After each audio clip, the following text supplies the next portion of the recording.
Olá, amiguinhos. Começamos a parte de Química Orgânica do nosso curso, né? Teremos algumas aulinhas tratando de Química Orgânica. Por volta de 1777, um químico alemão propôs, não é, que se dividissem as substâncias em compostos inorgânicos e orgânicos, não é? A princípio era assim, essa química inorgânica iria estudar os compostos de origem mineral. E a química orgânica iria estudar os compostos de organismos provenientes de organismos vivos, não é? Bom, com essa ideia, o Berzelius, um outro químico, não é? Falou assim, bom, teoria da força vital. Para que existam compostos orgânicos, eu precisava de matéria viva para que eles pudessem existir, para sintetizar esses compostos orgânicos só em substâncias, em organismos vivos, não é? Bom, de repente um discípulo de Berzelius, brincando lá no seu laboratório, vai pegar um sal chamado cianato de amônio. Vamos dar uma olhadinha o que esse discípulo do Berzelius fez com esse sal. Então ele aqueceu o cianato de amônio e obteve ureia, que é um composto orgânico, não é? Proveniente de matéria teoricamente viva. Então ele pegou um composto inorgânico, um sal inorgânico, aqueceu isso no laboratório e obteve um composto orgânico. Então, com essa experiência, parece simples, não é? Desbancou a teoria do Berzelius dessa força vital. Então, a química orgânica teve que ser assim, reformulada, né? O que é isso? O que se estuda em química orgânica? Então, agora a gente estuda como a presença de carbono é ostensiva, não é? Se diz hoje em dia que a química orgânica vai tratar desses compostos, onde basicamente existem carbono, cadeias carbônicas, não é? Bom, o Kekulé, não é? Vai começar a estudar isso, e essa síntese que o nosso amigo Wöhler fez, não é? Inicia assim, não é? Nos químicos, uma grande vontade de sintetizar outras coisas, né? Animados com essa síntese dele, começam a sintetizar várias substâncias orgânicas. E o Kekulé, então, começou a postular o que é isso, como é que é esse carbono que aparece tanto, quais são as características dele, não é? Então, vamos observar os postulados de Kekulé. Então, o primeiro postulado, todo carbono vai ser tetravalente, quer dizer, vai sempre fazer 4 ligações. Segundo postulado, as 4 ligações simples que o carbono faz, elas são iguais. Então, se você observar o exemplo, o hidrogênio, não é, está mudando de posição. Você pode pensar, não, são coisas diferentes. Não, isso é tudo simétrico, as valências são todas iguais, as ligações são todas iguais. Não importa onde você colocar esse hidrogênio aí. E o terceiro postulado, o carbono é capaz de formar cadeias com outros átomos do próprio elemento carbono. Então, cadeias enormes, às vezes são formadas, não é? Então, o carbono é tetravalente, essas valências são iguais e ele pode formar cadeias. Bom, o carbono vai aparecer muito nesses compostos orgânicos, não é? Então, que tipos de ligação esse carbono pode fazer? Dá uma olhadinha no quadro.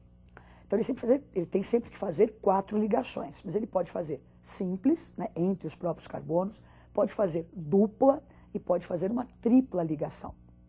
Bom, esse carbono, então, vai formar essas cadeias imensas, não é? E eu vou classificar os carbonos com relação ao número de carbono que ele está ligado da seguinte forma. Então, um carbono que eu posso chamar de primário é um átomo de carbono que está ligado no máximo a um outro átomo de carbono.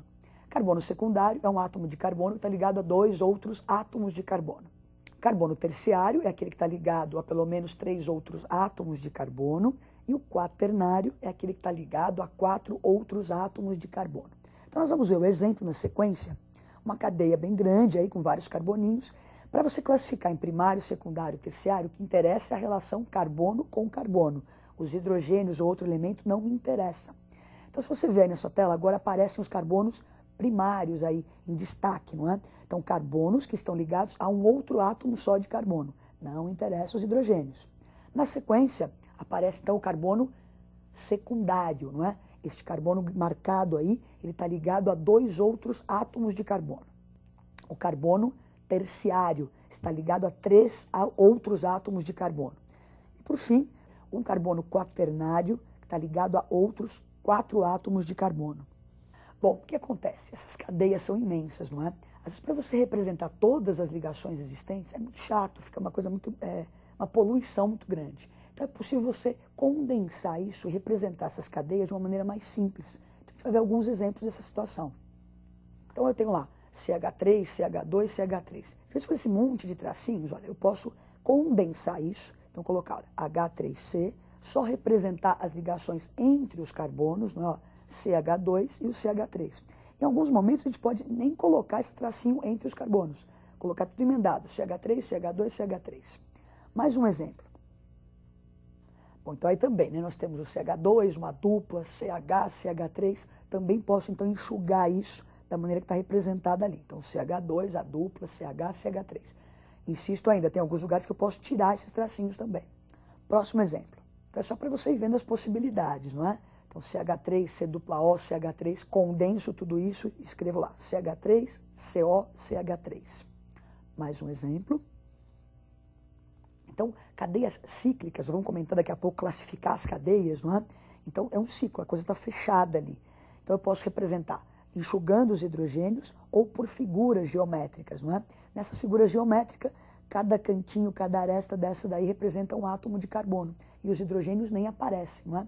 Só se for um átomo diferente de carbono é que eu preciso escrever. Senão esse desenho indica que são carbonos ligados e completando as ligações sempre com hidrogênio. Mais um exemplo. Nós temos aí o que a gente conhece como anel benzênico, né? Um anel aromático. Então tem 6 carboninhos, duplas ligações alternadas, não é? Eu também posso representar então, esse ciclo por um hexágono e ali aqueles tracinhos indicando as duplas alternadas. Bom, agora o que nós vamos fazer é pegar cadeias carbônicas e aprender a classificá-las. Essa primeira aula, sim, é para você entender depois a linguagem que vai se usar ao longo dessas próximas aulas de orgânica, não é? Então, tipos de ligação do carbono, tipos de carbono primário, secundário, como representar essas cadeias, a fórmula estrutural. E agora, então, classificando as cadeias, não é? Que tipos de cadeia eu posso ter nesses compostos orgânicos? Dê uma olhadinha no quadro. Classificando as cadeias, nós temos 3 grandes grupos, não é? Cadeias carbônicas abertas, acíclicas ou alifáticas. Essas que têm 2 extremidades pelo menos, não é? Então, outro tipo de cadeia são as cadeias carbônicas fechadas ou cíclicas ou alicíclicas. Daqui a pouco nós vamos falar um pouquinho de cada uma dessas. E um terceiro tipo, que seriam as cadeias carbônicas cíclicas aromáticas, não é? Onde aparece sempre o anel benzênico. Então, falou em aromático, tem que aparecer esse anel benzênico. O que nós vamos fazer agora é destrinchar cada uma dessas 3 classes grandes que nós falamos aí. Então, falamos abertas, fechadas, aromáticas. Agora, nós vamos ver o que as possibilidades em cada um desses grupinhos, não é? Vamos classificar cada um desses tipos de cadeias mais profundamente. Então, você vai ver agora uma sequência de quadros, não é? Tratando dessas cadeias abertas, os tipos que eu posso encontrar, classificações, ramificações das cadeias abertas, ramificações das cadeias cíclicas e ramificações da aromática. Vamos lá para uma sequência de telas agora. Então, cadeia aberta, não é? Nas cadeias abertas ou acíclicas. Quanto ao tipo de ligação que existe entre os carbonos. Então, eu posso ter cadeias saturadas. Quando eu falo de cadeias, ó, cadeias carbônicas, não é? Me interessa a ligação entre os carbonos. Então, se você olhar o primeiro exemplo aí, tem um nitrogênio na ponta. O que me interessa é a estrutura entre os carbonos. Então, cadeia saturada. O que é uma cadeia saturada? Quando há entre os carbonos somente ligações simples. Insaturada é quando há entre os carbonos duplas ou triplas ligações. Nós vamos classificar essas cadeias abertas quanto à presença de um heteroátomo. Se você ver o primeiro exemplo, até existe lá nitrogênio, que é um átomo diferente de carbono. Estamos falando de cadeia carbônica. O nitrogênio e o oxigênio estão nas extremidades, não estão entre os carbonos. Então, me interessa o que está acontecendo na cadeia de carbonos. Então, homogênea, quando não há um heteroátomo presente. Heterogênea, quando entre os carbonos existe um heteroátomo, como no caso ali, o oxigênio. Agora, nós vamos continuar classificando as cadeias abertas, só que quanto à classificação dos carbonos, eu tenho carbonos primários, secundários. Então, eu vou chamar de cadeia normal uma cadeia que só apresenta carbonos primários e secundários, como é o primeiro exemplo aí. Então, ela é normal, só tem carbono primário e secundário, e por um acaso também homogênea. Na outra lá, ramificada, vai ser uma cadeia que tenha carbonos terciários ou quaternários, não é? Então, parece que é meio apêndice ali, né? Uma coisinha pendurada. Então, eu tenho mais de uma extremidade. São as cadeias ramificadas e nessa também homogênea. Bom, então falamos um pouquinho de cadeia aberta, né? A classificação da cadeia aberta. Agora vamos pegar cadeias cíclicas, as cadeias fechadas. Então nas cadeias alicíclicas ou fechadas ou cíclicas, não é? Vou classificar a cadeia de carbonos, quanto ao tipo de ligação entre os carbonos. Então, de novo, saturada, quando só existem simples ligações, insaturadas, quando houverem duplas ou triplas ligações.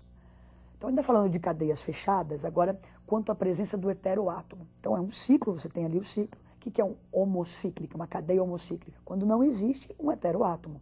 Uma cadeia heterocíclica, quando na cadeia existe o heteroátomo. Quer dizer, entre os carbonos, no ciclo, tem um átomo diferente de carbono. Falando ainda de cadeias fechadas, agora quanto à classificação do tipo de carbono.